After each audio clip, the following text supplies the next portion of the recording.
It's Friday, and that means it's time for the weekly RPG News Rundown.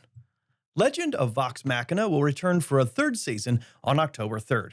The Amazon Prime animated series is an adaptation of the adventures of the group Vox Machina from Critical Role. During the new season, the party will continue questing for items which will aid them in defeating the Chroma Conclave dragons. And yes, this does mean I get to include Matt Mercer in this week's thumbnail. Let the clickbait resume. The Stormlight Archive RPG, based on works by author Brandon Sanderson, finally has a Kickstarter launch date, which is August 6th of this year. The publisher, Brotherwise Games, has previewed some of the art and some miniatures designs too. They've promised beta playtest rules to be publicly released along with the Kickstarter launch. Sanderson has had massively successful Kickstarter campaigns for his novels, hinting that this might translate into success for the game as well. So now, Sanderson fans can take their intense arguments about how magic works into an actual rule system. A casting call was put out this week for an actual play miniseries using the new Tales of the Valiant RPG system. The show will be a pre-recorded 6-episode affair GM'd by Chris, aka Hama Samakun, from the actual play series Hot Asian D&D. Applicants had to pitch a character concept of a party member who starts out utterly incompetent and describes the party as a band of weirdos who must now fight for a world that wants nothing to do with them and part support group, part adventuring guild. I mean, it sounds like they're just describing me and my friends in real life. Crap, I'm a natural. Should have applied. Coming to stores in October is a brand new official Monty Python game called Monty Python's Co-Curricular Medieval Reenactment Program. It may or may not be a role-playing game based on the fact that this is both declared and denied on the book cover. It's described as a medieval-themed game inspired by the works of Monty Python, so it isn't just about the Holy Grail, even though it is medieval-themed. No word yet on whether you can LARP as a knight, spanking the handmaidens at Castle Anthrax. Two Little Mice, the publishers of the RPG Outgunned, now have a Backerkit campaign going for a standalone genre book called Outgunned Adventure. The book provides just enough Outgunned rules that you don't need the core book, but it also acts as an expansion to those fuller rules. Two Little Mice are also offering a free Quick Start PDF. The game is described as being in the pulp adventure genre based on the likes of the Indiana Jones films and 1999's The Mummy. The Outgunned system uses a mechanic branded as the Director's Cut, which uses small pools of 6-sided dice, with the player trying to get multiples of a kind, rather than rolling high or low. Sounds like a great game to play while sipping on some Crystal Head vodka. And no, this isn't a paid ad. It was sort of a joke with, Indiana Jones and the Crystal Skull. I didn't say it was a good joke. Anyway, if Dan Aykroyd wants to be a sponsor of this channel, we sure wouldn't say no. At Gen Con this year, the U.S. Postal Service will debut a new pane of 20 unique stamps celebrating Dungeons & Dragons' 50th anniversary. Among the art included is Larry Elmore's cover piece for the old basic D&D box. So they've decided to bring D&D up to date 50 years with postage stamps. Can you use those to send PDFs?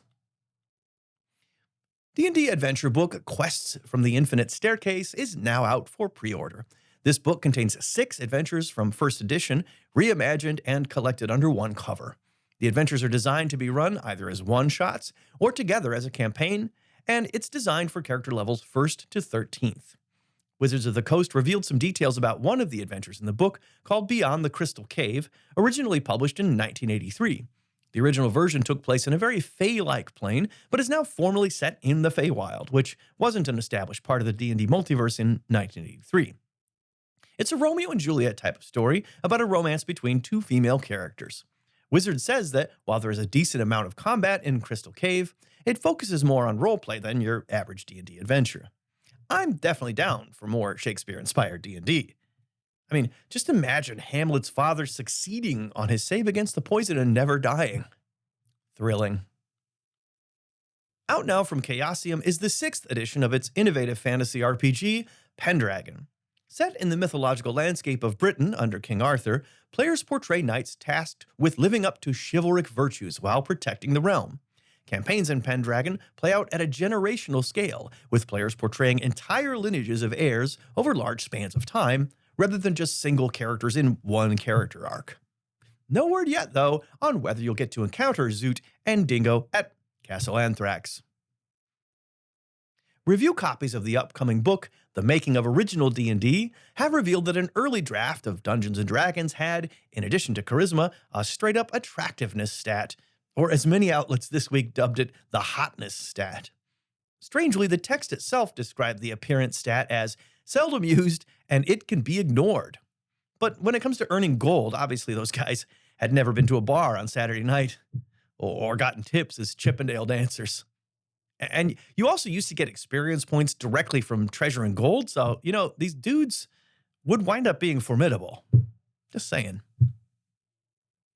A new RPG called Burnborough is on Kickstarter now.